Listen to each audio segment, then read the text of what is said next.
যাই তাই মামা বাড়ি যাই, মামি দিল দুধ ভাত, পেট ভরে খাই। আসসালামু আলাইকুম, কি অবস্থা সবার? সবাই কেমন আছো? আমরা খুব ভালো আছি। বুঝতেই পারতেছো যে আসলে কোথায় আসছি আজকে। ঠিকই ধরেছো যে আজকে মামা বাড়িতে আসছি। এই সেই মামা বাড়ি যেখানে ছোটোবেলাটা কিন্তু অনেক সুন্দরভাবে কেটেছে। আর হাতে হাত রেখে হাঁটতাম, মানে এই মামা বাড়িতে অনেক স্মৃতি কিন্তু জড়িয়ে আছে, তাই না?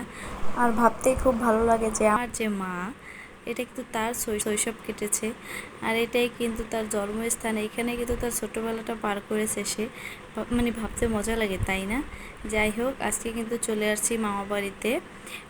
মামারা আসলে বারবার ফোন দিতেছিল আসার জন্য, তো সেভাবে বাসা থেকে তেমন বের হওয়া হয় না। তো ভাবলাম যেহেতু বলতেছে তাহলে চলে যাই। তো এই যে তেজপাতা গাছ দেখো, মাশাল্লাহ কত সুন্দর। আর এই পাতাগুলোতে কিন্তু অনেক গ্রান, তাই না? আর নিজের গাছের মানে কোনো জিনিস খাওয়ার মজাই আলাদা।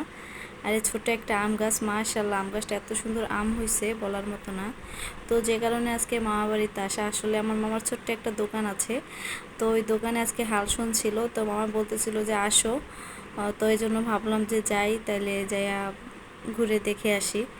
তো আমরা কিন্তু হালসন খেতে খেতে ঠিকই চলে আসছি।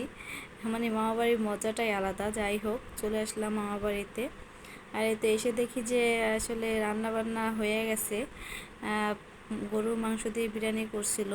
হালসনে সাধারণত মিষ্টি খাওয়ায়, কিন্তু আমার মামাই বলতেছে যে না, সে মিষ্টি খাওয়াবে না, সে বিরিয়ানি খাওয়াবে। তো আমরা যাওয়ার পরে দেখি যে তার 2 ডেক অলরেডি রান্না হয়ে গেছে। তো 3 নম্বর ডেক আমরা যাওয়ার পরে কিন্তু রান্না করছিল। তো আমরা কিন্তু এসেই আগে খেতে বসে গেছি। আমরা কিন্তু খাবার দাবার শেষ করে প্যাকেটিং করতে হবে। তো খাওয়া দাওয়া শেষ করে কিন্তু প্যাকেটিং করতে বসে গেছি। আর এই তো আমার ছোটো মামা, মাশাল্লাহ, যার সাথে অনেক ছোটোবেলা কাটাইছি। তো এই তো আমি প্যাকেটিং করছি, আর আমার ছেলে কিন্তু লেবু শসা দিয়ে সুন্দর করে প্যাকেটটাকে রাবার দিয়ে সিল করে দিতেছিল। আর আমার মেয়ে কিন্তু মাশাল্লাহ দেখো, ও প্যাকেটগুলো সুন্দর করে বক্সে রাখছে। কত মজা করতেছে। আমার জারিফ কিন্তু এখানে কি অনেক কাজ করছে। আমার মেয়ে কেন বাকি থাকবে, মেয়ে কিন্তু অনেক কাজ করছে আর কি। আর এই তো আমার মামার ছোট্ট একটা দোকান, কিন্তু মাশাল্লাহ অনেক ভালো। এই যে মুরগি, মানে দোকানে কিন্তু সব কিছুই আছে আর কি।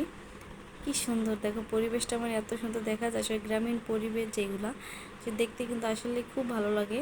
আর সে আসা হইতেই তো শুধু খাচ্ছে আর খাচ্ছে। আর এই যে যখন চলে আসবো তখন কিন্তু আমার মামাতো ভাই গাছ থেকে পেঁপে পেড়ে দিচ্ছে। তো আমরা পেঁপে নিয়ে এখন বাসায় যাব। ভিডিওটা দেখার জন্য ধন্যবাদ সবাইকে। খুদা হাফেজ।